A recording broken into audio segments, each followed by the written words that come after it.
From Aries, your May Moon Magic 1 month special forecast for the ascendant, the sun, or the moon. May has 5 major lunations, really intense, very powerful. But what will it mean for you? I'm going to take you through each one to give you a feel for the month from a lunar perspective, but also focusing on the role of your ruler Mars. By the end of the video, you'll have a much clearer understanding of what's upcoming in terms of your energy, work, relationships, and finances. I'm astrologer Patrick Arundel. A very warm welcome. If you've yet to subscribe to my channel, please do so now to help it to continue to thrive. But please also click or tap the bell notification symbol. As we came into the new month, we had that very potent Scorpio full moon, the flower moon. Scorpio full moons are always intense because it's where the moon is in its full, its most tender location beyond being in Capricorn, where it's detrimented. Opposite in the earthy, practical Taurus, asking you to think about your everyday resources. The moon, very much more to do with your future planning, but also your connections to others in that very practical financial way. But T-squaring them was Pluto, the planet of power and transformation. And that's where another theme may have come in. If your future planning doesn't quite fit with what's going on in your world at the moment, you're being asked to look at that. But also that second eighth house energy can be very much about what we're attached to. Could be someone we're involved with in an intimate way, even if we know it's not quite so good for us, or maybe it's a lifestyle choice.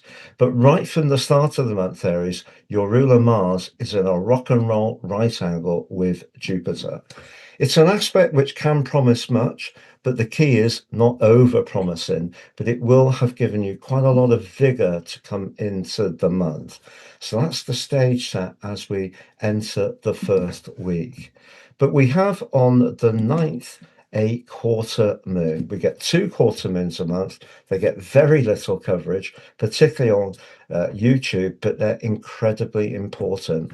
Quarter moons is when the sun and the moon are at a right angle. If we're talking about the conjunction with the new moon and the opposition with the full moon, why don't we talk about the square?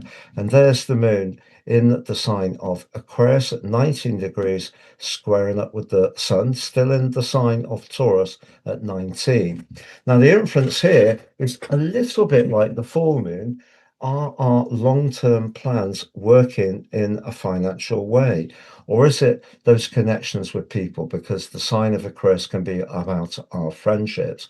And you could find yourself over the next week just becoming a little bit more conscious if your values don't quite chime with someone else's. But the energy of Mars is still spurring you on. It's now in the third decan of Aries, sub-ruled by Jupiter.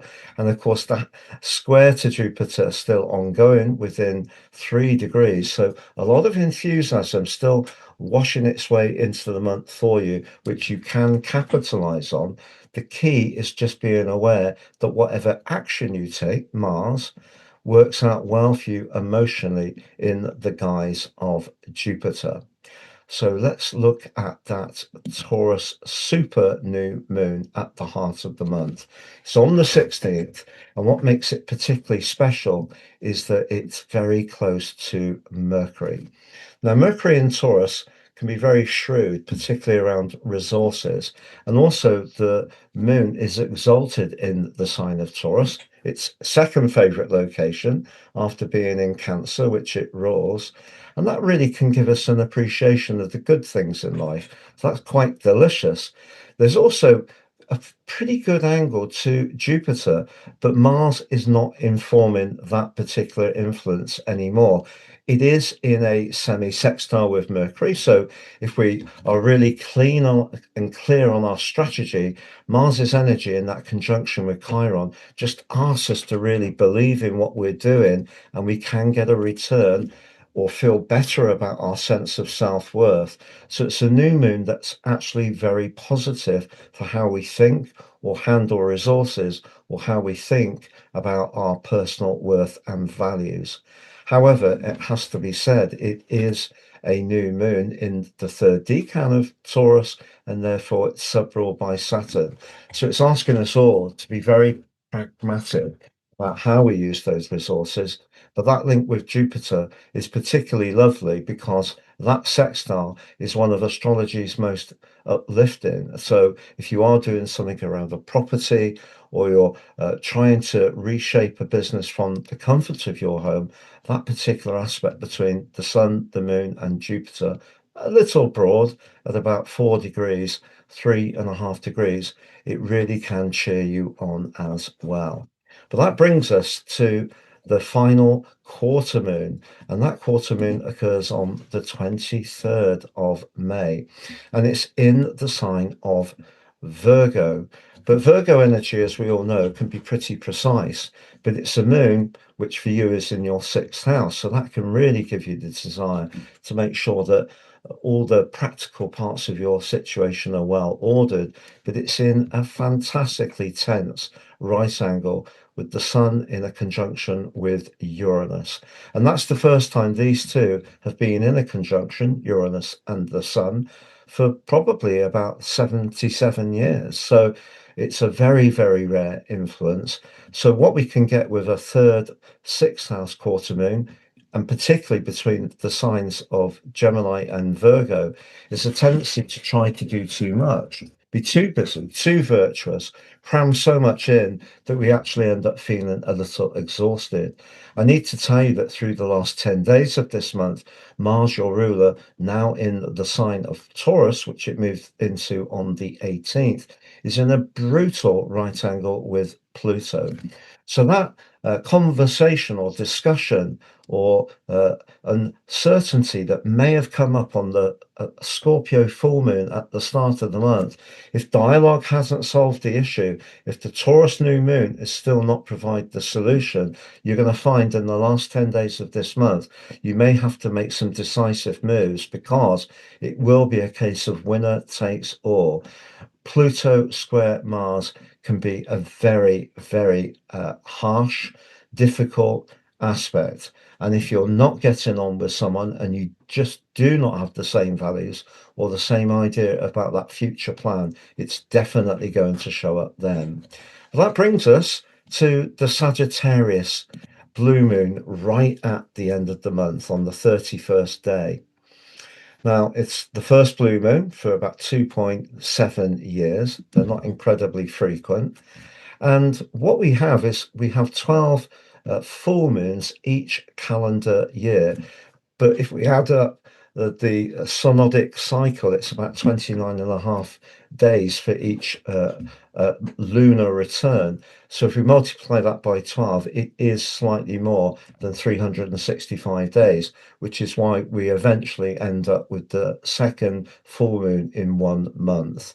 But it doesn't actually shine blue. That's the intriguing thing. And just to say on that, you can download my free moon cycle factoid underneath this video, and that will give you lots of information about all the mythology and the astronomy involved in this month's lunar cycle.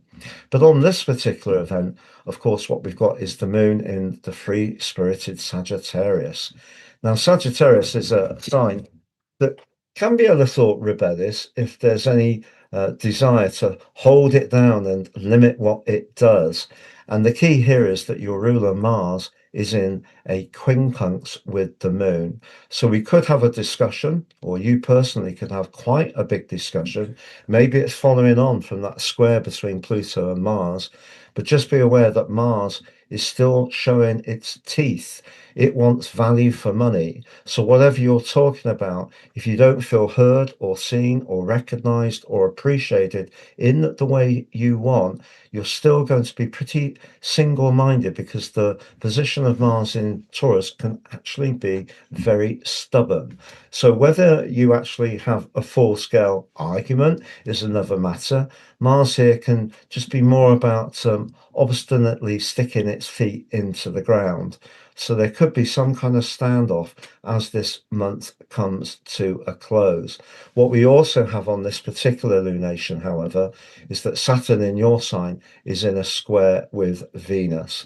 So if there is something that's not quite working around a personal relationship, I think it may be the time that the discussion is about how it can come to a close. But equally, remember, only negative things really show up where they're meant to be. I'm going to review those 4 areas of energy, work, relationships, and finances next, Aries. But just to say, you can order your personal horoscope reports now, 3 for the price of 1. I've slashed the price. You get your life roadmap report, and that helps us to understand the patterns that are played out in our lives so far. But also free, you get your 12 months transit and also your draconic and soul karmic analysis free too. Why? Because I'm really passionate about astrology, and the more people can engage with natal astrology, the deeper of the understanding we have of our journey through this life.